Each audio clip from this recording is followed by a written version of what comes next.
Bom dia, boa tarde, boa noite. Está no ar o StefaniCast, o podcast feito para você, para ajudar você a fazer a sua fazenda funcionar melhor.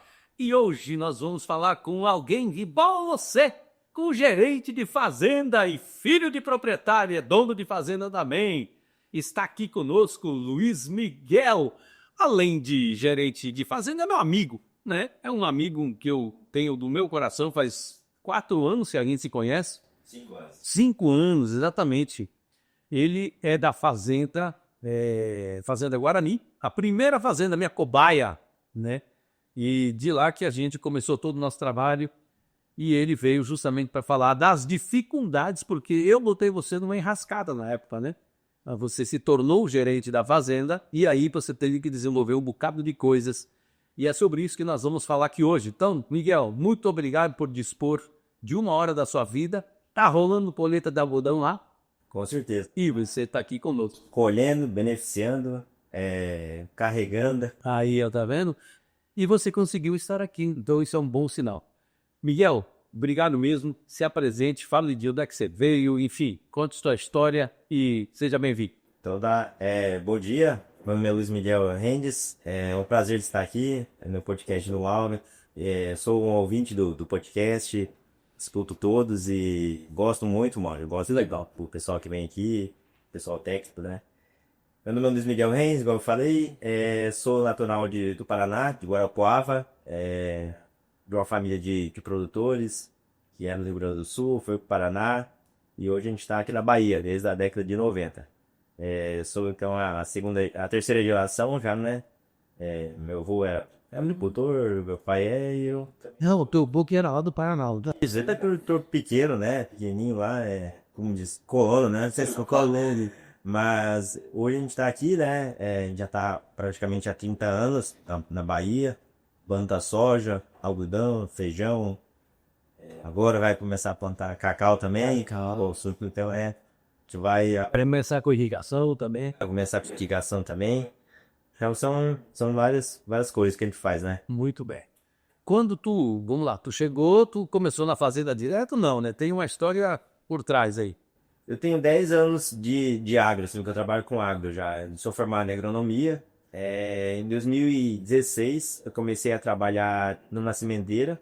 Trabalhei durante 4 anos numa sementeira, soja e algodão. Foi o tempo que eu peguei experiência de campo, né? Fazia monitoramento, avaliação, acompanhamento de cliente. Então, eu fazia toda essa parte que a sementeira faz, né? Fiquei 4 anos na sementeira e agora já estou 6 anos na fazenda. Durante esses 6 anos, eu iniciei na fazenda com um coordenador técnico de aplicação.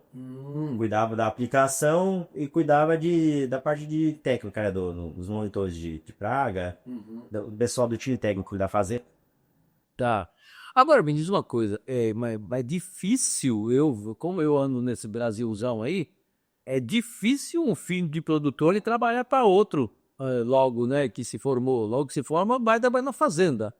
E eu acho, e assim, eu tenho certeza que isso fez um bem grande para você, né? Porque você... Mas como é que foi isso? Foi você que quis ou teu pai não quis você lá? Como é que foi isso? Mauro, nesse tempo também, esse meio tempo, foi o tempo que eu fiz faculdade também, né? Então, Tu tava cursando ainda. tava cursando a faculdade, então a fazenda ficava um pouco distante. Só que foi uma avaliação que eu fiz junto com meu pai e com meu irmão, que aquilo ali era importante para mim, né? Porque quando você pega uma experiência de mercado, você vem com outra bagagem, né?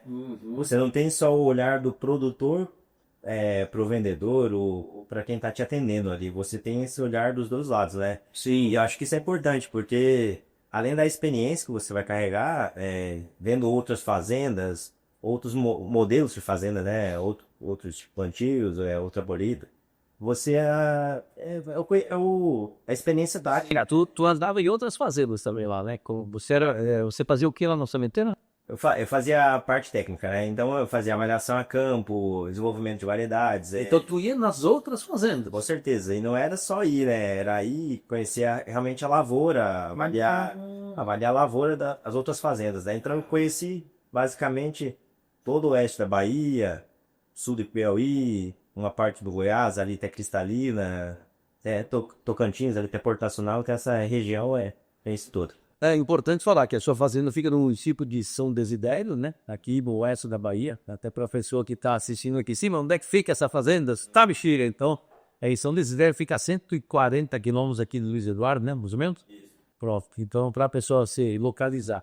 Então, como ficava longe, e a faculdade que fez aonde? Eu fiz aqui, no Luiz Eduardo mesmo. Tá. E aí, então, depois você chegou na fazenda, então você começou como coordenador de aplicações, você coordenava os técnicos agrícolas, já tinha algodão, né? Vocês plantam algodão há muito tempo já, né? Tem, né, 17 anos. 17, esse ano é 18. 18 anos que eu plantando algodão. Então, tu cuidava aí porque, para quem não sabe, né? Se tu plantar algodão sem avião, é difícil de você, a não ser que seja muito pouco, né? Mas então, como você planta todo 2.500, 3.000 hectares, né? Sim, e a fazenda como um todo, ela tem, junto com o arrendamento, aí 8.000 hectares, né? Isso, de lavoura e 8.000 hectares. 8.000 hectares de lavoura. Então tem um avião, então tu cuidar da parte de pulverização. Isso, pulverização. Tá. Sim, Miguel, então você teve essa trajetória fora, você veio para a fazenda como cuidando da parte de aplicação e hoje então você exerce o cargo lá de diretor operacional. Como é que foi essa migração? É um diretor barra gerente de fazenda, né? Pronto. Então, Mauro, durante 2 anos eu fiquei como coordenador de aplicação e cuidava dessa parte técnica, então foi tudo que eu minha bagagem, né? Mais ou menos quando deu esses 2 anos foi quando você começou a atender a gente, né? E viu algumas deficiências que a gente tinha. E a gente foi remodelando, né? Foi organizando o organograma, foi vendo algumas falhas que a gente tinha. E foi ali o momento que eu virei gerente da fazenda. Daí foi uma surpresa, né? O Mauro falou, você está preparado para isso? Eu não estava preparado naquele momento, realmente não estava, mas o Mauro deu um suporte, o meu irmão deu suporte, então tudo foi acontecendo, né? E foi isso. Hoje já são 4 anos já, em setembro agora fazem 4 anos de suficiente. E foi um grande desafio. Na época, para contextualizar, né, tem o Thiago, que é teu irmão, que bem claro, tem mais irmãos, mas que trabalham na fazenda, então tem o Leonil, Leonil, um grande abraço, seu Bexiga, meu amigão. O Thiago Rentes, grande abraço também, que é parte então, diretor financeiro, administrativo, que fica mais na cidade, claro, que também é agrônomo e participa nas decisões técnicas junto com você. Isso é uma coisa bonita de vocês decidem juntos, né, a família, eu acho bacana. E aí, na época, então, né, foi decidido, foi tomada uma decisão em tirar o gerente na época de lá, e a decisão era contrata um novo gerente ou usa-se o que se tem em casa. E eu fui o primeiro a defender justamente, né, por você ser engenheiro agrônomo, era da família, eu disse, não, a técnica de gerência a gente ensina, a gente ajuda, né, e foi aonde você veio e fez por merecer, né? Mas é sobre isso que eu quero justamente falar, né? O fato de você ter se tornado gerente depois de ter experiência lá fora e ter passado por 2 anos aí dentro, foi isso que me deu a coragem de ter dado essa indicação. Por quê? Porque aí você já tem uma história, você já tem bagagem, você já sabe como é que funcionava, né? E principalmente porque as pessoas iam te respeitar, né? E eu queria que você falasse justamente sobre isso. Como é que foi? Você estava aqui, de repente você teve que vir para cá. Como é que foi essa transição? Bom, acho que no momento que eu chego na fazenda, olhando de uma empresa com 4 anos de experiência, não é uma mega experiência, mas é uma coisa, né? Então você já chega com outro respaldo, não sobre o meu pai, sobre o meu irmão, mas sobre os funcionários mesmos, né? A turma, você tem um conhecimento, você já chega com uma prática diferente, né?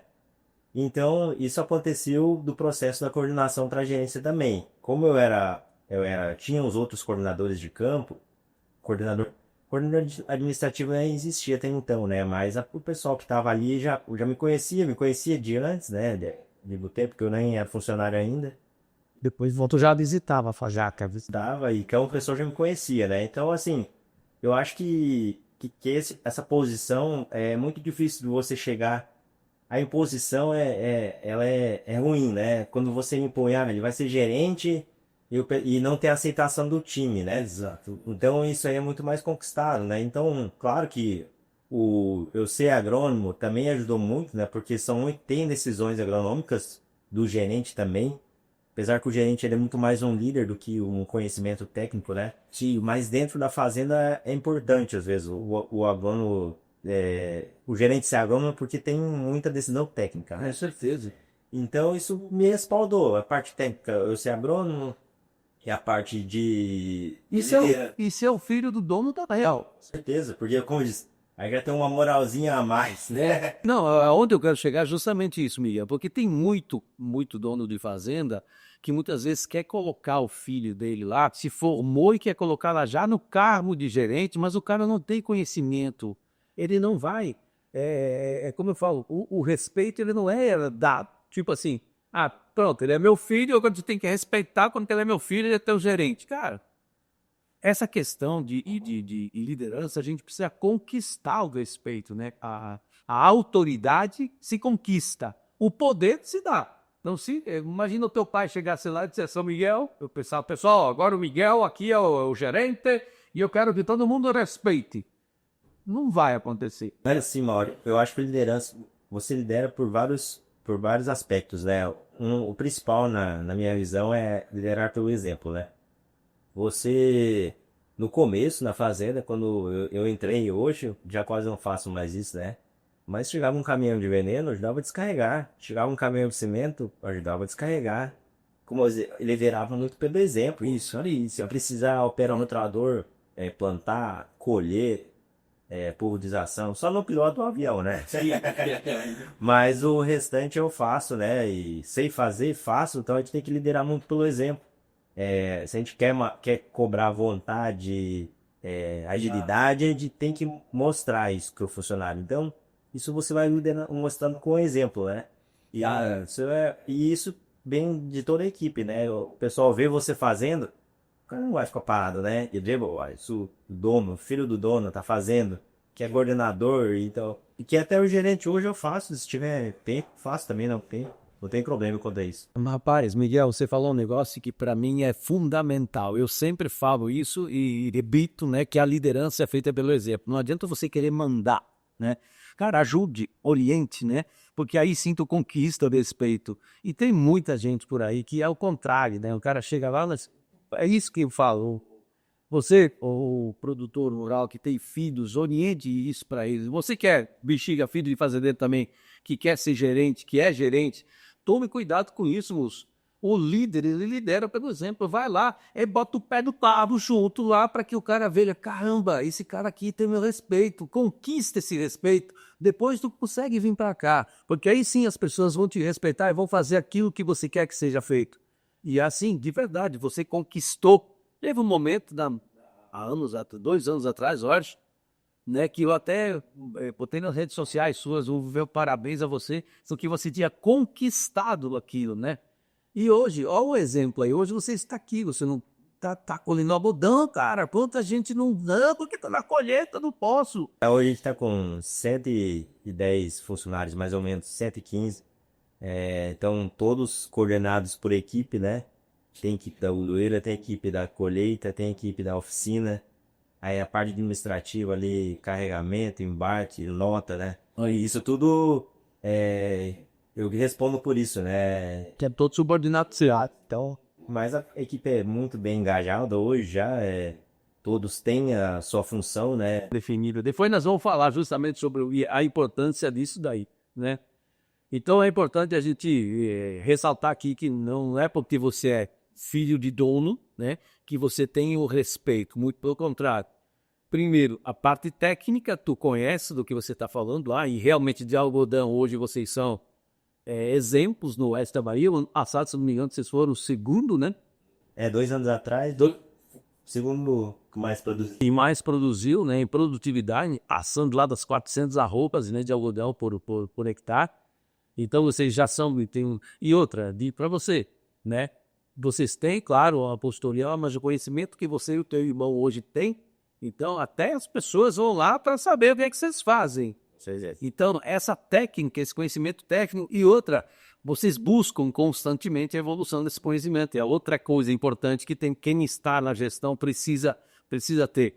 E eu acho que talvez o maior erro da maioria dos gerentes de fazenda e donos de fazenda, filho de dono, é que a gente fica amarrado aos processos, achando que não pode sair da fazenda e deixa de buscar conhecimento. E aí, com isso, deixa de ganhar dinheiro, né? Porque não evolui nos procedimentos e nem na técnica. E a segunda questão é, como você falou, é a humildade, que a humildade é a maior grandeza do ser humano. Quando você lida com humildade, trata as pessoas bem, com respeito, uma característica que eu vejo que você tem, né? Primeiro, a postura, né? Você anda sempre com o peito aqui, cabeça para cima, como no exército, peito para fora, barriga para dentro, né? E é uma postura sua natural. Isso ajuda pra caramba, porque o corpo fala, né? E a segunda questão, que eu nunca vi você gritar com ninguém.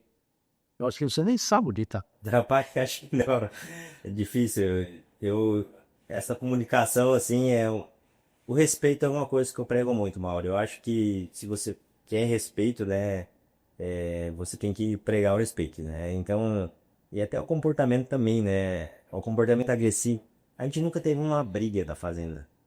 Pelo menos eu nunca presenciei uma briga de verdade, assim, uma ofensa ali, isso é normal, uma troca de ofensa, mas uma briga a gente nunca teve que demitir nenhum funcionário por briga, né? Então eu acho que isso é uma coisa que E já vem de cima. já vem de cima, né? É do teu pai, né? Com certeza. Meu pai é um cara muito respeitoso, ele passou isso pra gente passa isso pro pessoal e eu acho que quando a gente identifica alguém que tem um perfil meio suspeito, aí já vai realocando. É verdade, agora eu nem estava ligado nisso, né? Mas recomente, moço, como a cultura da fazenda é importante, velho. A harmonia que existe na fazenda de vocês é uma coisa exemplar. Não existe gritos nem na liderança. Tu para pra pensar. Eu nunca sofri, nunca vieram reclamar pra mim que algum superior ou Mas não tem nada. treinador falou assim, fulano gritou comigo, me ofendeu. Nunca, mano, nunca aconteceu isso. Como diz, nunca chegou em mim isso, pelo menos, né?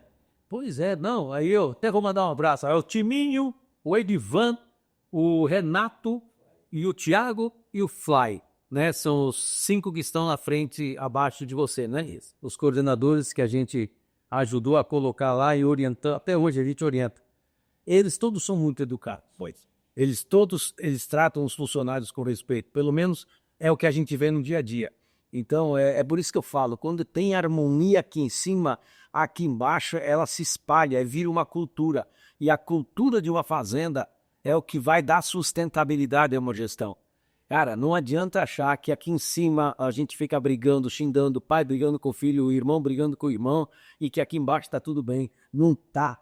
A galera toda aqui tá só olhando lá e hoje vai dar pau, hoje vai brigar. Eita, que o bicho pegou lá. Eles estão rindo daquela situação. Então, por respeito, outra coisa importante que existe lá, tu vejo vocês fazendo, né? Quando se tem que tomar uma decisão, uma discussão que é mais complexa, e não tem, eu acho que as pessoas não vão confundir, porque, tá tudo calmo, não tem problema para resolver. Mas tem. Então, eu diria que você falasse justamente como é que vocês fazem, tipo, quando, cara, tá sem dinheiro para pagar conta, e você pensa, cara, vou ter que eliminar gente, como é que funciona essas discussões? E aí o teu pai também se envolve, não é isso? Ó, eu e o Thiago, o meu pai, a gente tem um alinhamento entre nós, diretoria, e toda quarta-feira eu faço uma reunião com o meu time técnico ali, com o time de coordenação das doenças.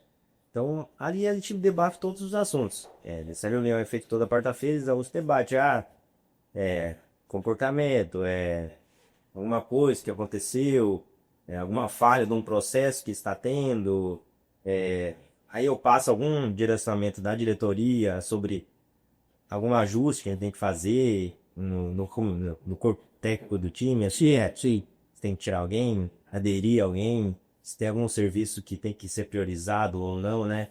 Por isso já vi na reunião, né? Aí vocês tratam principalmente também sobre o planejamento, né? Por exemplo, como a gente sempre fala aqui, lá na metodologia, né, que vocês aplicam lá, a questão do planejamento eu tenho o planejamento anual, dentro do planejamento anual eu tenho o planejamento das operações e também das pessoas. Então tem o planejamento de férias, né, que vocês fizeram o planejamento anual das férias das pessoas. Uma coisa importante, lá na fazenda agora ali, o Miguel já definiu as férias de todo mundo. Claro que pode dar alguma situação emergencial que não dê 100% certo. Mas as pessoas já sabem o mês que eles vão tirar férias. É isso, né? Então, já ficou definido, ó, e tal pessoa vão tirar nesse mês, assim por diante, de acordo com a sazonalidade das operações. O cara que é pulverizador, ele não vai tirar na época de pulverização, né? Isso. Então, a ideia que se fez, que existe lá, é justamente faz aquele planejamento e as reuniões semanais é para verificar se o planejamento, né, das operações estão acontecendo de acordo com aquele mega planejamento. Isso. É isso? E aí vem os problemas do dia a dia. E aí é discutido. Aí vem uma situação que você discutiu lá com o teu pai e com o Thiago.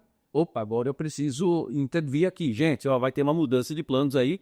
Nós não vamos mais colher o feijão agora, vamos deixar para semana que vem, porque tá muito verde, sei lá. Aí você já Muda muito assim, Mauro. Que tu muda. O planejamento inicial sempre é feito com as culturas. Ah, esse ano plantou X algodão, X feijão, X soja. Como é que vai ser ano que vem? Porque isso muda a dinâmica do trabalho, né? Esse planejamento inicial é na escolha das culturas. Isso. A partir dali, eu faço um planejamento de atividades, né? Que vai fazer calcário, não vai fazer um gesso, não vai, é fósforo, em que momento vai ser feito isso? Vai esperar ter agricultura de precisão? Não, vai esperar chegar. Isso tudo tem que ser visto, né? A partir dali, as atividades são essas, a gente faz um cronograma cooperacional. certo. Aí sim, quais são as atividades que mais vão ser feitas? Essas. Beleza. Aí chegou exemplo, né?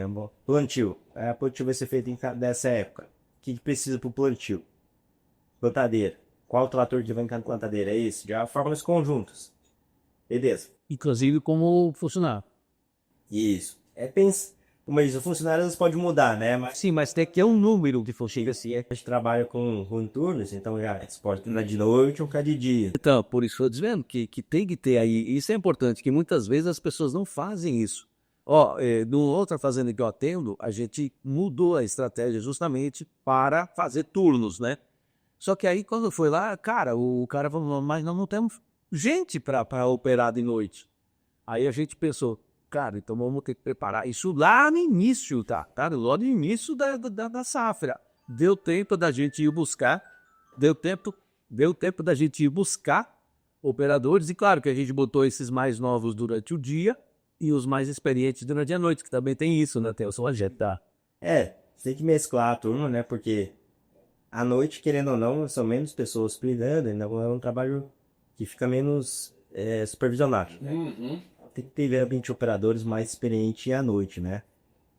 Exatamente. Muito bem. E vamos lá.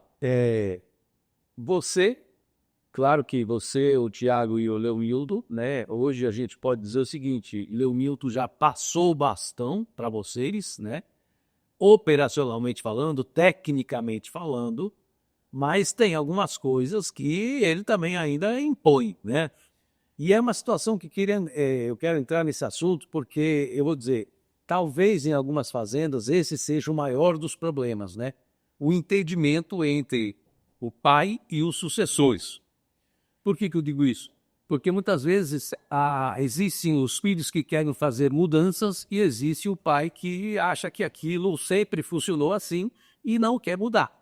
E eu atendo gente que tem essa realidade e atendo outros que têm uma realidade muito diferente. E o fato de eu ter convidado você a vir aqui é justamente porque ali está acontecendo uma transição de bastão real, né? E eu queria justamente que você falasse sobre isso, né? Porque o Leomildo começou, no início estava muito envolvido, né? E aos poucos ele foi deixando, passando. A que você acha que se deve isso? Mauro, mais uma vez como eu disse, você vai conquistando aos poucos isso, né? Até nesse processo, o que eu virei gerente, se gerou uma desconfiança. Se tem eu desconfiava da minha capacidade para aquela função, imagina quem estava externo, né?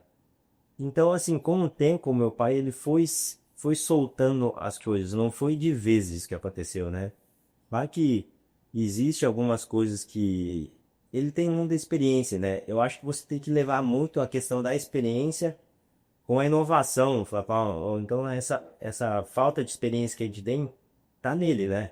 a gente busca isso nele, a experiência que ele tem, do que ele já viveu, já é agricultor há mais de 50 anos, já viu muito mais coisas que a gente, né, que tá mais cru. Então eu acho que isso não pode ser jogado fora, né? Então você tem que, a experiência tá nos pais, nos avós, né? Quem que já viveu aquilo há mais tempo. Então eu acho que isso foi com o tempo, mano. Não foi de vez, assim, não soltou de vez, né? Foi soltando aos poucos. E daí a pessoa que vai assumindo aquilo ali tem que responder, tem que dar a resposta também, né? Querendo ou não, algumas coisas com entrega de resultado. Sim. Claro que nem tudo na agricultura é conforme a gente quer, né, Mauro? Às vezes tem um problema climático. No primeiro ano mesmo, que eu assumi como gerente, fizemos uma super safra de soja, né, recorde, e a safra de algodão foi ruim por conta de chuva, né? Então, não foi que a equipe não estava preparada para aquilo, foi chuva, né? Sim. Acontece, né? No outro ano seguinte, mas não, uma safra muito boa de soja e uma safra recorde de algodão. Pronto, tá tudo certo. Tá tudo certo. Mas nem sempre quando dá tudo certo no campo também é porque a equipe tá 0%. Não é porque não tem que melhorar, né? Exato. Então, assim, sempre tem que melhorar. Não, é isso com o tempo, né, Mauro? Essa parte dele soltar as coisas, confiar, isso com o tempo vai passando e conforme vai dando respostas, vai assumindo algumas responsabilidades que talvez até os pais às vezes acham que o Vitor, será que vai dar conta? Será que como ele vai se comportar numa situação adversa? Acho que ele vai observando isso e vai soltando, né? Né? Depois de bandeira, eu disse que isso ia acontecer. Meu Deus. Mas uma coisa importante é que você também tem que ter inteligência emocional e saber que de vez em quando tem algo que, poxa, para aí, eu sei que isso aqui não tá certo. Mas, rapaz, ele deixou tantas coisas, né? Ele deu tanta liberdade para você fazer do seu jeito, e tem uma coisa que ele tem que fazer daquele jeito lá, e pô, final acabou, eu mando essa bexiga aqui. Mas lá e faça, aceite isso também, né? Não bata o pé em tudo, né? Isso também é importante. Tem um ditado que eu falo assim, ó, tem briga que não vale a pena comprar. Tem algumas coisas que o ser humano ele tem que ser maleável, né? Ele tem que ter um contraponto sempre. Ele tem que ver o que vale a pena brigar, né? Brigar é você entender. E mais uma vez, tem que entender que a fazenda em si, eles que vieram para cá, enfrentaram isso há 30 anos atrás, né, irmão? Isso aqui é só cerrado. Pois é. Que é uma situação parecida. Vai no meio do cerrado e fala assim: daqui você vai começar a ver a fazenda. Isso. Então, assim, a gente Uma fazenda que produz super bem, né? a gente pegou um negócio muito mais pronto. Então, assim, claro que tem o nosso desafio, mas eu acredito que tem uns desafios menores, né? Bem menores do que eles tiveram no início. Então, a gente tem que ter respeito e tem que entender as coisas, né? Que eles são donos também, são eles que chegaram aqui e fizeram e... Por isso que eu até respondi esses dias uma caixinha no Instagram, né? Para quem não segue lá, é @MauroStefaniLim. Inclusive uma pessoa falou, né? Falando que o pai perdeu a safra por cabeçudice, não sei o quê. Aí, o que tu acha disso? Eu falei, eu acho que você não tem que falar assim do teu pai em primeiro lugar, seu filho do Campos Mariano. Pô, cabeçudice do meu pai, vá lá, conversa com ele, oriente, e ainda mais se expor para uma rede social dessa forma aí, imagina como é que é a conversa desse cara lá com a dele, né? É óbvio que vai colher o quê? Discórdia, vai colher desentendimento. Como é que vai dar certo uma relação dessa? Mas, Miguel, eu quero voltar num assunto que tu falou aqui. É importante que há 2 safras atrás, vocês tiveram uma safra recorde de soja, né? Colheram vários tamanhos, mais de 100 sacas por hectare. E vocês tiveram talhões de algodão, se não me engano, foi 110 arroba, não foi? Alguma coisa assim? 200, ou... Já são 4 safras, essa é a quarta já. Aquela foi a primeira, né? Não, esse já faz 4 anos atrás. 4 anos atrás. Naquela safra, então a gente foi para a primeira safra que eu era gerente, né? Isso. A gente teve uma safra recorde de soja.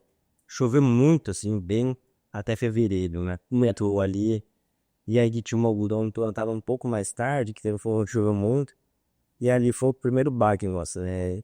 Tivemos lotes de 100 arroba, teve lote de 300 também, mas é uma média que não é boa para algodão, né, Mauro? E foi o que eu falei, devia crescer rendimento, às vezes que as coisas não deram certo por algum motivo, né? Então, aonde eu quero chamar a atenção? O que acontece? O momento de uma liderança é ter um equilíbrio emocional. Porque, vamos lá, a equipe que trabalhou com você durante esse período, ela também estava sentindo esse baque, tá? Porque por mais que a gente não perceba, mas a equipe sente como é que tá, cara, esse negócio tá ruim aqui, tá ruim. Aí vem a questão, se você não tiver o equilíbrio aqui e ficar motivando, mesmo você estando baqueado, pô, porque eu lembro, na época, o teu irmão chegou lá um dia no meio do algodão lá, meu Deus do céu, ele estava fazendo conta financeiras, né? Caraca, prejuízo, e agora, como é que vai ser? Enfim, tanto é que a gente brinca hoje, eu acho que foi o único ano que a soja conseguiu ajudar a pagar a conta do algodão, porque naquela época foi uma super safra de soja e ele estava a 180, foi justamente o ano que o soja estava lá em cima, né? Então, teoricamente, deu uma equilibrada naquele prejuízo, digamos assim. Mas eu lembro que o teu irmão estava desesperado e você estava começando a ser o gerente, e como é que vai lidar com isso perante a equipe, né? E aí é justamente esse raciocínio que eu quero que você leve para quem é gerente de fazenda, que não dá para perder esse controle. Você tem que, na verdade, trabalhar, porque eles trabalharam muito mais até, né? E para eles também é frustrante você estar ali achando que está colhendo uma colheita ruim. Os caras também sentem isso, né? Como você vê isso? Eu vejo assim, de vez em quando, você tem que sair um pouco da posição de dono, tem que tirar do coração algumas coisas, e você tem que ir pro trabalho, entendeu? Finge que você realmente é só um funcionário. E trata aqui como um trabalho, assim. É difícil ser frio nessas horas, né? Mas tem que ser um pouco mais frio. Porque senão você perde o rumo das coisas, entendeu? Porque a agricultura é ano a ano. Então, beleza, deu um ano errado ali, o algodão, quando eu termino de colher, beneficiar já é em setembro, outubro, não dá tempo do cara ficar desmotivado, né? Já começa a chover de novo, tem que plantar. Então, assim, tem que fazer, você tem que pensar que é um ano a ano, né? O ano que vem vai dar certo. O agricultor tem essa missão, né? Ele sempre acredita que vai dar certo, né? Então, de vez em quando eu acredito que quem tá nessa posição que eu tô, que é um filho de agricultor e gerente, de vez em quando tem que desligar o filho de produtor e ficar só de gerente. E daí você tira um pouco o sentimento do negócio, porque senão você fica muito emocional, assim, né? Fica muito ali sentindo, ela seca, sentiu, porque os funcionários também têm esse sentimento, né? O pessoal quer, mesmo se o cara vai ganhar mais ou não, ele quer que dá certo, né? Todo mundo, o que o pessoal dele fazer é retrabalho. Retrabalho é a pior coisa que existe, né? Exatamente. Então todo mundo quer fazer uma vez, quer contar uma vez, quer Colher bem, é gratificante colher bem, né? Isso, quem já colheu vai estar ali em cima da máquina colhendo, isso e olhando lá, 6.000 reais, 6.000 quilos, e mesmo já manda pra outra fazenda, olha que tá bom. eles ficam na torcida. E na torcida, então assim, isso Ei, mas isso é cultura, por isso eu estou te falando. Cara, moçada, presta bem atenção, tudo vem da cultura. Quando você tem aqui em cima o Margomi, a gente conquista, essas pessoas brincam pela fazenda, elas não é mais vestir camisa, elas fazem parte daquela fazenda. Tanto aqui eu tenho funcionário lá que tá 22 anos, lá, 3 anos, e não é o tempo só, e entregando, né? Entregando, porque não, entregando e passando assim. Esse funcionário, ele chegou de ajudante, operador, mecânico, que é o Tininho, né? Hoje é o coordenador nosso, passando com o tempo, né? Foi crescendo, ele sofreu adaptações. Não, e ali nessa fazenda é o maior exemplo. Tem vários, até stories no Instagram, de pessoas, né? O próprio Thiago, que é coordenador hoje, também chegou como operador, lembra? Todos os nossos, para falar a verdade, que estão hoje Na coordenação. foram pratas da casa. Eles chegaram ali com uma função menor, operador, ou ajudante, ou almoxarifado, que foi o caso do Renato. E foi crescendo, né? É mesmo, o Renato. A gente não teve nenhuma contratação assim, eu contratei um coordenador de Joint. Não. Só o Fly, eu acho que é da Fly do Mas já era. Mas olha como é bom você ter um time de pratas da casa que cresceram aí e que são valorizados. E outra coisa muito importante, né? Que quando eu cheguei, vocês já tinham isso como prática.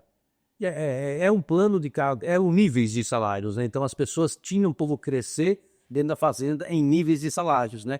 E é o que a gente pede, que é o plano de cargos e salários, para que a pessoa consiga se enxergar lá na fazenda nos próximos anos. Para não chegar, cara, eu vou ser operador e pronto, não vou ter um aumento, né? Que muito a gente tem assim, é isso embasado, tempo de fazenda, experiência, que tipo de maquinário que o operador tem habilidade para operar. Que é a matriz de habilidades e competências, né? Aí também tem outras coisas que são avaliadas, comportamento, falta, assiduidade, falta muito ou não. Então isso são coisas que a gente avalia, né? Porque isso tudo que forma um funcionário, né? Se o cara não falta, se ele é bom operador, comportamento, então assim, isso tudo vai acrescentando, né? Com certeza. Inclusive, existe uma outra fazenda que eu atendo também. O pessoal já também conhece, a Água do São João, até esses dias a gente lançou lá uma participação de resultados. E uma coisa nova que a gente está colocando lá, que eu já tinha feito em indústrias, que é justamente 70% da premiação, né, é por produtividade, e os outros 30% tem a ver com assiduidade, ou seja, se o cara tem uma falta sem justificativa, ele já não ganha esses 10%. Porque uma pessoa que falta sem justificar não merece estar lá, é o que a gente pensa. Justificada é uma pessoa que faltou, combinou, tudo bem, teve um problema que tinha que resolver no banco, mas alinhou essa falta, isso não é justificada, né? O problema é aquele cara que não veio na segunda-feira e disse que tá bem às 7 da manhã, me deu dor de barriga. A gente sabe que não é, né? Então, esse tipo a gente não perdoa, digamos assim. Beleza, se veio atestado é justificado, tá tudo certo. A outra situação tem a ver, os outros 10% tem a ver com organização e segurança do trabalho, o uso de EPIs, né? E aí foi feita uma comissão dos 5 S's, onde cada mês vai ser feita uma ronda em todos os setores para verificar como é que tá, né? E os outros 10% tem a ver com as 10 atitudes de um ASJ, que é um Agro São João, que é um funcionário lá, é o Agro São João. E aí sim vem o comportamento, que é o que você fala. Só que é interessante, Miguel, isso que você falou, porque hoje, de certa forma, é feito empiricamente. E o ideal é que a gente evolua para que a gente meça isso, para ter mais justiça ainda. Mas está no caminho super certo isso aí, né? Para com isso sim você conseguir fazer que a pessoa cresça na fazenda por meritocracia e não por uma indicação. Muitas vezes a gente tem que tomar cuidado, né? Que muitas vezes tem coordenadores que têm os seus preferidinhos, né? E isso acontece em todo lugar. Então, aí, Miguel, rapaz, pense num gurilato, tá indo muito bem. Aí lá tu vai na onda, dá um aumento, daqui a pouco o cara se perde. Acontece muito. Hoje a gente tem um processo, uma ferramenta, né? Solifitec, né? Sim.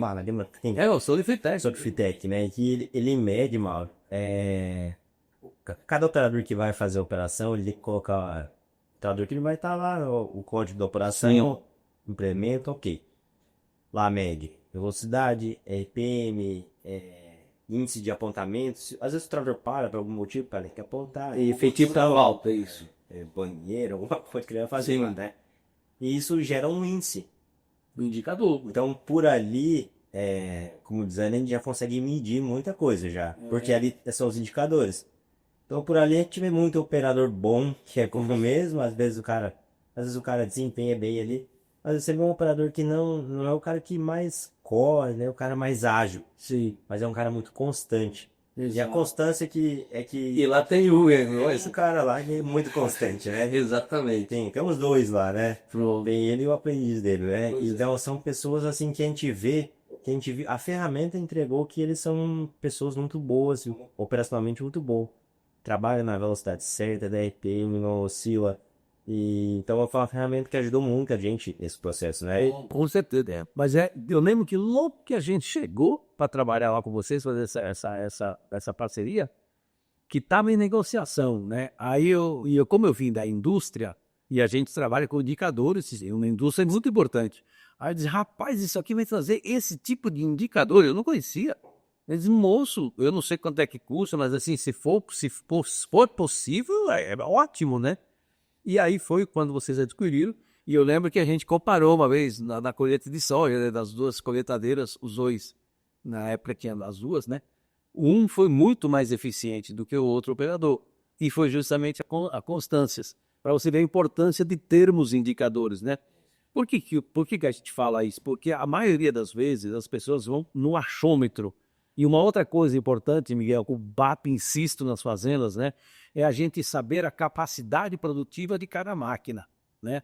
Por exemplo, quantos hectares por hora a gente consegue plantar com a DB 90 lá, né?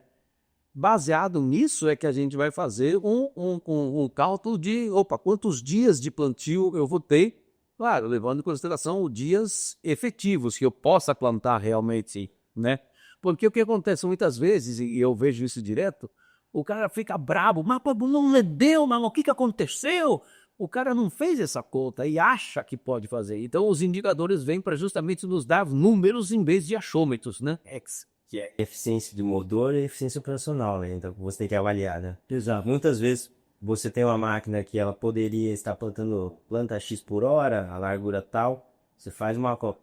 Só que aquilo não é eficiência operacional. Eficiência operacional você tem que calcular isso por histórico da máquina, porque tem parada para abastecer, aí tudo isso tem que ser avaliado, porque do jeito que você vai plantar, você tem que fazer uma estratégia até para abastecimento, né? Nossa, cada já vai plantar 60 hectares, uma DD, 70 que seja, com aquela semente, entendeu? Ela vai parar onde, né? Que tipo de ferramenta que eu vou fazer para aquele abastecimento?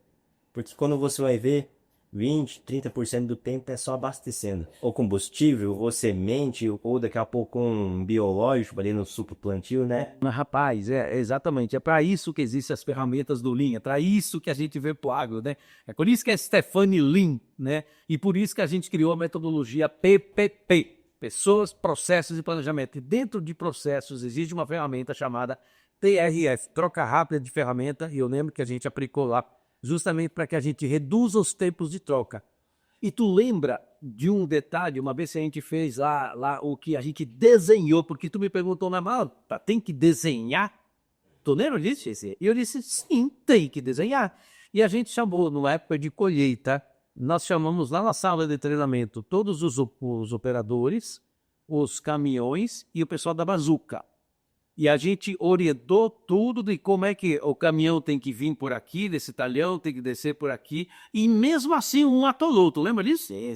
Mesmo assim. Sobre um caminho que não é pra passar. E não era isso que a gente reuniu e foi lá. Ô, bichinho. Eu lembro daquele cara, que eu lembro até hoje. Tem que ter aquele sentimento que o cara tem que pensar do jeito que a gente tá pensando, né? Pois é.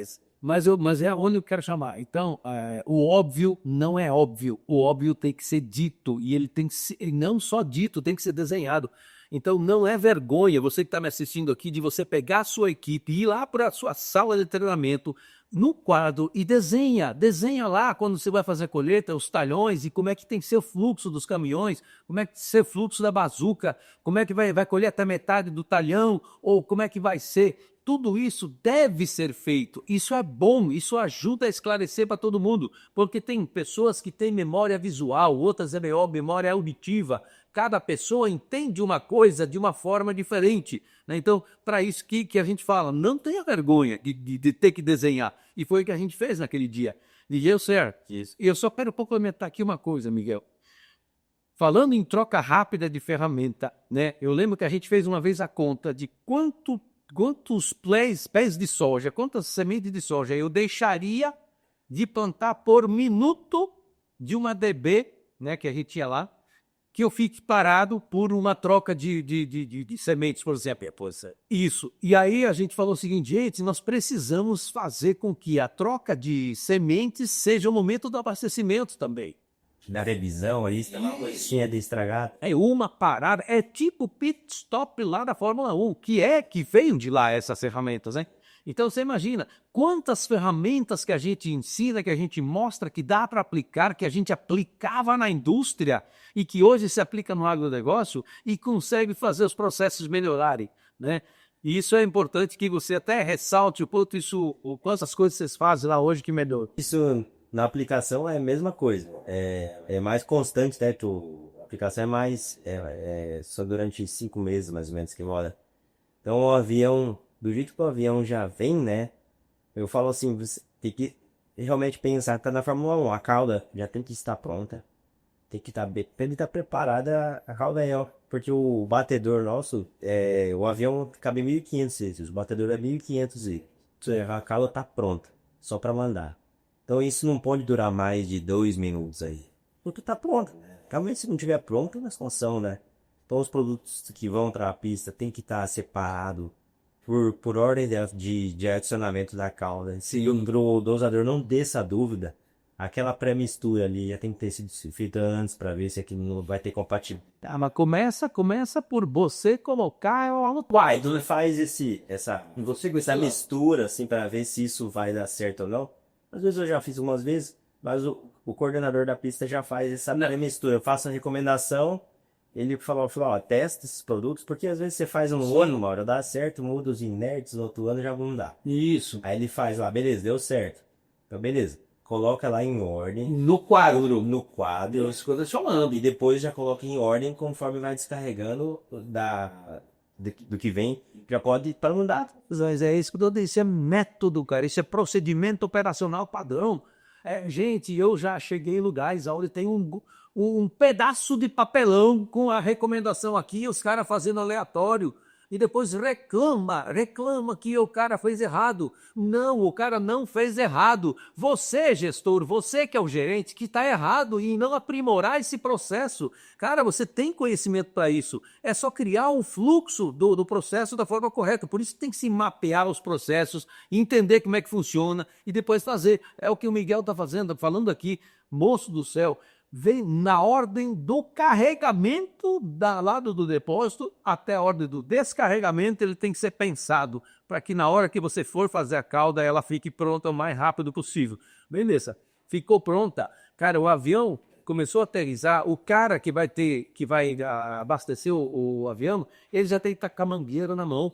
Para quando o avião parar, ele tem que sair correndo, como se fosse Fórmula 1 mesmo, os caras não correm. Muitas vezes não é. Um abastece combustível, o outro. Que às vezes tem a pilha do combustível também. Sim. Combustível, a cauda. Um já tem que limpar o para-brisa do avião. Então, assim, mas isso é uma coisa muito simultânea. E isso ali é muito. É treinamento, né? Treinamento de equipe. O coordenador está supervisionando. Nem sempre o pessoal está motivado todos os dias, né? Mas eu acho que aquela energia a mais tem que vir de quem está liderando. Pois é.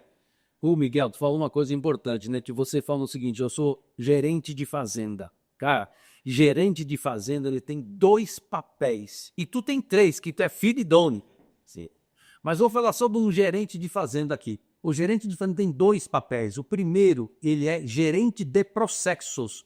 O segundo papel, ele é líder de pessoas. São coisas diferentes, são papéis que precisam ser entendidos como diferentes.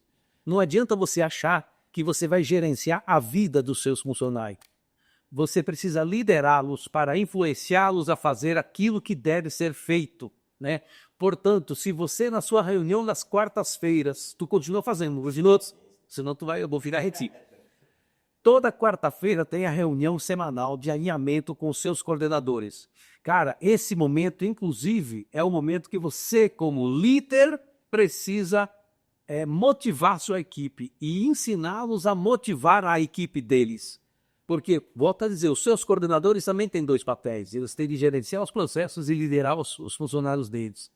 É só com isso que você consegue a sua liberdade. É por isso que você está aqui hoje. É por isso que tem 110 pessoas trabalhando na sua fazenda, enquanto você está aqui gravando esse podcast comigo, sabendo que as coisas na sua fazenda estão andando normalmente, não tem problema. Se tiver algum problema pequeno, eles vão resolver. Se tiver algum problema grande, quando você sair do podcast, vai estar no seu celular, né? Eu acho que assim, aprender a delegar, né? Se você não consegue delegar as coisas, tem um perfil também, pessoas que são muito centralizadoras, né? Sofre demais, né? Porque todo momento as pessoas têm que tomar decisões e se você trazer todas essas micro decisões para você, você nunca vai poder, sempre vai ter que estar lá. Exato. Então assim, realmente você fica escravo do negócio, vai ter que, ou o dia que você não vai poder estar lá, o negócio vai ter que rodar mais ou menos, né? Vai travar, ou teu celular vai fazer uma viagem, teu celular não para de tocar. Fica aquele sentimento que você tava toda hora fazendo falta lá, né? Exato. Que não é bem assim, né? E como ser diferente, né? E uma coisa importante, né? Tem pessoas que não confiam nas pessoas que estão abaixo deles. E muitas vezes não confiam é porque não ensinam também a pessoa. Cara, quando a pessoa erra, a primeira coisa que vai fazer, vai lá, não, deixa que eu faço esse negócio aqui. Não, moço, tem que dizer, cara, pô, tenta de novo, faça desse jeito aqui, ó, vou te mostrar. Bom, agora faça. Vê se você consegue agora. Aí eu penso, rapaz, pô, não tinha pensado nisso, consegui, pronto, acabou, ele vai fazer, entendeu? E eu falo assim, e eu brinco que eu gosto de um pensamento, falo, rapaz, o serviço tem não sei se foi o Steve Jobs que ele coloca preguiçoso para fazer os serviços mais complexos. Não tem sentido, né? Porque o preguiçoso, ele sempre vai achar uma forma de resolver mais fácil. Não foi uma coisa toda, atrás. E o legal, assim, ele... Realmente, às vezes, você tem que estar aberto para o funcionário omitir a opinião dele. Acho que isso tem sentido, às vezes não tem, né? Mas às vezes o cara já fez aquilo em outra situação. É saber ouvir. Mas para isso a gente tem que ser humilde, né? Tem que ser ali, porque se você não for humilde, você sempre quer ser o dono da razão e não deixa as pessoas te ajudarem. Sim. E você fica refém de você mesmo. Não é porque as pessoas são ruins, as pessoas são burras, as pessoas não querem te ajudar. Você criou esse clima e não deixa que as pessoas te ajudem, porque você bloqueou isso. E quando você tem uma equipe bloqueada, para desbloquear é muito mais difícil. É por isso que o que você falou lá no início, cara, que você lidera pelo exemplo, moço, para mim isso faz tanto sentido. E é por isso que você hoje está no nível... Tanto é que você veio para cá, você vai ser papai. Você vai ser papai, agora que eu me lembrei. Então agora suas vindas para a cidade estão sendo mais, né, do que antes. Depois tudo bem que você vai morar mais na fazenda, mas enfim, e você está se ausentando e as coisas estão funcionando. Então significa que dá para fazer isso acontecer, né? Tem uma outra coisa que eu queria chamar a atenção aqui, lembrando sobre essa questão de confiança, né? Tem uma frase, eu acho que é do Lincoln, que ele dizia o seguinte, ó, é melhor você confiar nas pessoas e de vez em quando se decepcionar do que você desconfiar de tudo e de todos o tempo inteiro e ser infeliz a vida inteira. Porque, cara, quando você não confia em ninguém, velho, que vida é essa? É a história de você dar um treinamento para a tua equipe, seja de liderança, treinamento técnico, e ficar com o sentimento que, cara, eu vou dar um treinamento de mecânica para meus funcionários. Mas eu não vou dar porque daqui a pouco eles vão sair para ser mecânico terceirizados. E tá, pode ser que faça isso, 2 faça isso, mas você prefere ficar com a tua equipe e não treinar do que correr esse risco, né? É mais ou menos o pensamento, né? Mas tem muitos pacientes. E aí, assim, o Henry Ford também que falava, se não me engano, né? Cara, é melhor você treinar umas pessoas e elas irem embora do que você ficar sem treinar e essa bexiga ficar com você a vida inteira não entregando, cara. É algo parecido com isso aí, né? Então não faz sentido. É muito melhor a gente treina e mesmo eles vão embora, tá tudo certo, vai lá e eles vão ficar gratos por você o resto da vida. E talvez, inclusive, esses caras lá na frente quebraram a cara lá e vão dizer, ei, tem uma vaga caminho de novo aí, e eles voltam com muito mais garra aí, com muito mais gratidão por você ter ensinado esse cara. E quantas vezes, né, lá na sua fazenda, quantas pessoas pediram para voltar, né, bicho? Eu acho que 80% pega, né? Nem todos, a gente quer que volta, né? Mas os 80% quer voltar. Ok, mas é importante a gente falar de uma outra coisa aqui que eu até esqueci de falar, né? Que é também uma coisa que eu prego e lá vocês fazem isso muito bem. Primeiro que a fazenda de vocês lá cara, é tão bonito de chegar lá e ver aquele gramado aparado, aqueles coqueiros tão bem, sabe, cuidados. O capricho que existe lá no pátio e vem do teu pátio. Isso vira tão... Eu acho que a mãe é chata pra caramba desse jeito. Um beijo, dona Vera. Por quê? Mas então chega lá e rica a grama não tá, tem as flores, as orquídeas, é um capricho que tem lá. Aí tem aquele lago que o teu pai cuidou, mandou fazer aquele negócio. Todo esse capricho influencia, né? Mas não é só o capricho. Depois, desde que a gente lá, foram construídos alojamentos novos, né? O pessoal lá nem nome mais Ibiriche, eu acho. Pois é, uma coisa boa. Viajamento novo não, né? No outro ainda se... Outro mas isso é só na época da Bodoeira, isso é sazonal. Isso, é sazonal, 3 meses é isso. Cantina, a cantina, Inclusive, isso é uma obra de arte aquilo lá, inclusive eu participei, sim, né? O fluxo todo bem feito, entra aqui a matéria-prima, prepare-se a comida, vai para o buffet, vem aqui para o passaprato, lava-se a louça, vem com o guarda-panela, ficou tudo fluxo bem feito, foi feito do jeito que tinha que ser feito, né? E com ar-condicionado, e tudo certinho. Então, toda a parte da infraestrutura, como é que você vê isso para que as pessoas, quando saem, querem deixar eu voltar, né? Que nem dentro da motivação do funcionário nem sempre é só o salário, né? Eu acho que são várias coisas que montam a fazenda. Esse conforto hoje que pode proporcionar também internet, de 3 tipos de internet, sim, Macaé, ela funciona. Então, assim, o pessoal tem o conforto dos alojamentos, o internet, a comida, né, mano? A gente pesa muito, tem nutricionista, tenta variar ao máximo ali que pode, né? Que tem um tom, né? Sim, tu vem fala assim, ainda tá, que gosta há muito tempo, às vezes é enjoativa, né? Então a gente tenta trazer o máximo de conforto, IPI, que precisa ser usado, a gente fornece sempre, né? É sim. Miguel, eu quero chamar a atenção uma coisa aqui importante, que isso já existia desde que eu cheguei lá.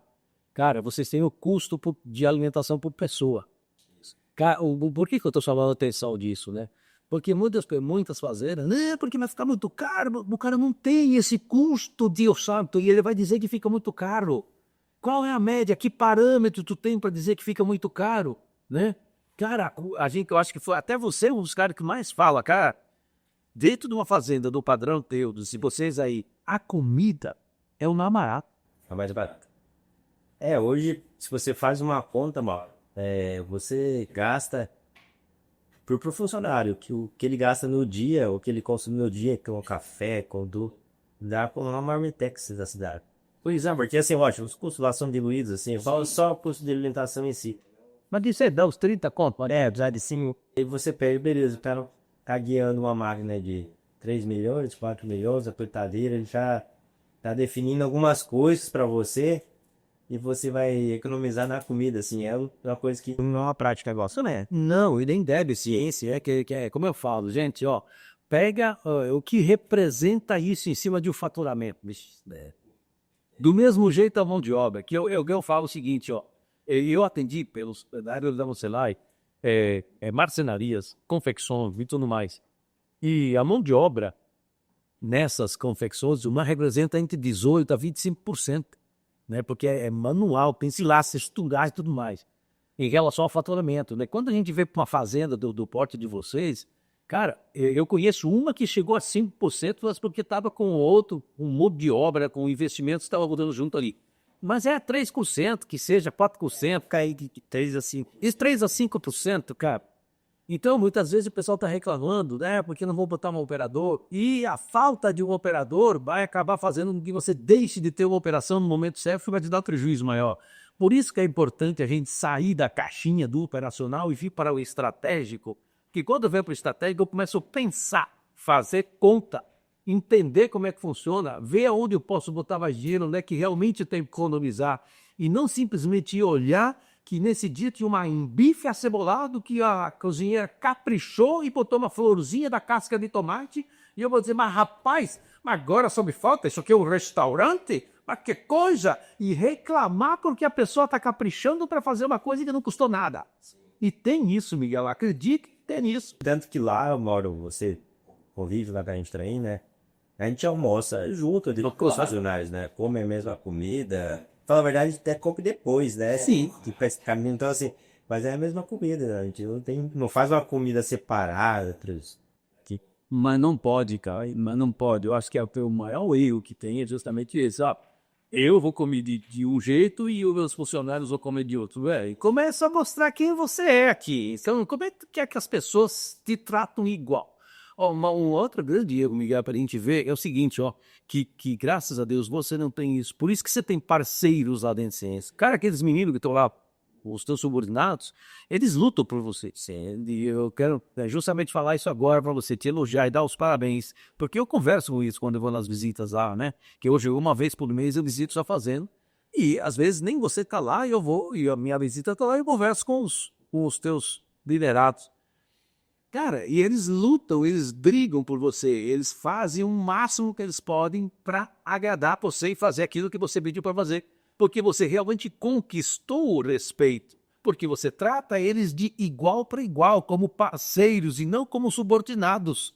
E é o que eu sempre chamo a atenção da galera. Cara, como é que tu quer que um cara seja seu parceiro, que ele tenha sentimento de dono, se tu trata ele como subordinado, você manda ele ter que te obedecer? Se você não deixa ele participar das decisões, e o que você faz às quartas-feiras, você coloca o problema na mesa, gente, nós temos que decidir sobre isso. E aí, o que vocês acham? Isso é exercer liderança e não chefia. Então, por isso que você tem o que tem hoje, por isso que você tem a liberdade que tem hoje de poder sair da fazenda. Você passou a virada de ano na praia, a fazenda parou? Não, e a fazenda estava com bastante operações, até quando vocês têm algodão. Então estava praticamente em plantio de algodão aí nas primeiras semanas de pulverização. Ureia, coisa importante que tinha, assim, né? Então é importante, você que está me assistindo, seu bexiga, aprenda com o Miguel aqui, ó, o Miguel está dando um exemplo disso, né? Seja coerente com a sua liderança, então tenha eles realmente como parceiros e não como seus subordinados. Não é isso, seu bexiga? É isso. Muito bem, estamos chegando ao final aqui do nosso podcast. Cara, que massa, viu? Bom te ouvir e saber que as coisas... Só o fato de você poder vir para cá, tá tranquilo, sem preocupações, significa que as coisas funcionam, né? E que realmente dá para fazer a fazenda funcionar sozinha. É como eu digo, até quando você vai trabalhar para a fazenda? Bora fazer a fazenda trabalhar para você. Né? É isso aí. Muito bem. Miguel, chegando ao final, então, eu queria que você deixasse uma mensagem, né? Principalmente para os seus colegas, gerentes de fazenda, seus colegas que estão na sua situação de filho de dono e gerente de fazenda, agrônomos que estão também chegando como gerente de fazenda. Uma mensagem final e também depois tu pode deixar as suas redes sociais, a sua rede social, né? As pessoas também te seguir e acompanhar seu trabalho. Então, para você que é agricultor, que é gerente de fazenda, procure se organizar, procure, se você tiver alguma dificuldade, procure as pessoas certas, uma consultoria, procure ajuda. Nem todo mundo nasce sabendo as coisas. E acredito que essa melhoria não vai servir só para você, vai servir para sua equipe, né? A ideia é ser pelo exemplo e é isso. Acho que é isso, mas isso, Mauro, então assim, foi o que a gente fez. Falar assim, a fazenda hoje é maravilhosa, não tem problema, tem milhões de melhorias a ser feitas, né, Mauro?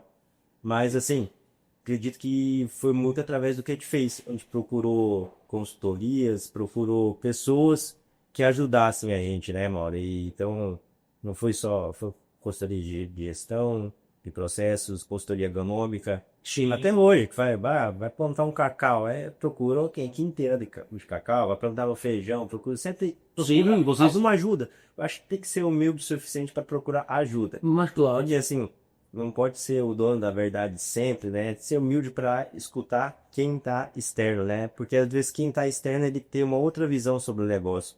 E isso sempre é importante ser compartilhado, né? Com toda certeza. Inclusive também vocês foram buscar mentorias em relação lá, sabe, intimidade, isso, né? E você sempre tem o que alegar, né? Seja mentoria, consultoria, uma ajuda. Às vezes um telefonema que você fala, cara, eu vou ligar para que a gente faz para trocar uma ideia, ele vai te agregar muita coisa. Então Com toda certeza. Muito bem, então, Miguel, tá a sua rede social? Rapaz, eu não sei nem se teste tudo, mas é 2 Miguel Rendes, né? Difícil ter dois. Não, nós vamos marcar aqui, nós vamos marcar aqui. Miguel, acho que Underline Rendes. tracinho lá. Eu sempre. E é isso. Nós vamos botar aqui na descrição. Então, beleza, gente? Estamos chegando ao final de mais um StefaniCast, o podcast que foi feito para você melhorar, para fazer a fazenda funcionar. Se você gostou desse episódio, compartilhe aí com seus amigos, dá um joinha também. E se você não é inscrito aqui no canal, se inscreva. E eu também quero encerrar com uma frase para você, seu bexiga. Seja você a mudança que tanto espera nos outros. As pessoas não mudam por cobranças, elas mudam com exemplos. E se você é gerente de fazenda, o dono de fazenda, gestor de fazenda, lembre, a fazenda ela precisa muito de você, mas a sua família precisa muito mais. É por isso que você precisa deixar de ser escravo da sua fazenda e começar a fazer a sua fazenda trabalhar por você. E dá para fazer isso e de forma simples e do jeito certo. Me segue nas redes sociais do Instagram que eu trago todo dia novidades para você. E aqui de 15 em 15 no StephaniCast, onde você vai fazer a sua fazenda melhorar. Um abraço e a gente vai encerrar daquele jeito que a gente sempre faz aqui, Miguel. Então eu, olhando para aquela câmera, eu falo a primeira parte e você faz a segunda. 3, 2, 1. E aí? Vamos agregar? Show de bola!